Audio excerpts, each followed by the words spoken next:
بسم الله الرحمن الرحيم. يسألونك عن الأهلة قل هي مواقيت للناس والحج وليس البر بأن تأتوا البيوت من ظهورها ولكن البر من اتقى وأتوا البيوت من أبوابها واتقوا الله لعلكم تفلحون.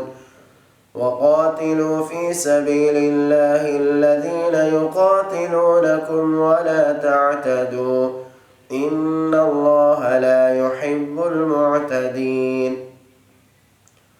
وقتلوهم حيث ثقفتموهم وأخرجوهم من حيث أخرجوكم والفتنة أشد من القتل ولا تقاتلوهم عند المسجد الحرام حتى يقاتلوكم فيه فإن قاتلوكم فاقتلوهم كذلك جزاء الكافرين فإن انتهوا فإن الله غفور رحيم.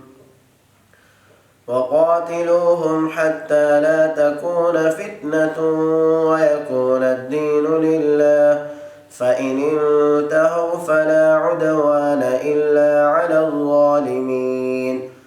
الشهر الحرام بالشهر الحرام والحرمات قصاص فمن اعتدى عليكم فاعتدوا عليه بمثل ما اعتدى عليكم واتقوا الله واعلموا أن الله مع المتقين. وأنفقوا في سبيل الله ولا تلقوا بأيديكم إلى التهلكة وأحسنوا إن الله يحب المحسنين.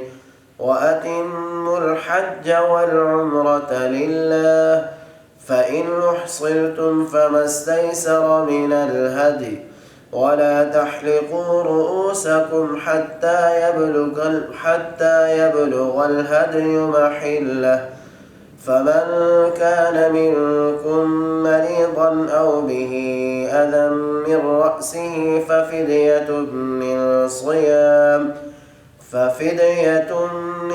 صيام أو صدقة أو نسك فإذا أمنتم فمن تمتع بالعمرة إلى الحج فما استيسر من الهدي فمن لم يجد فصيام 3 أيام في الحج و7 إذا رجعتم تلك 10 كاملة ذلك لمن لم يكن أهله حاضر المسجد الحرام واتقوا الله واعلموا أن الله شديد العقاب.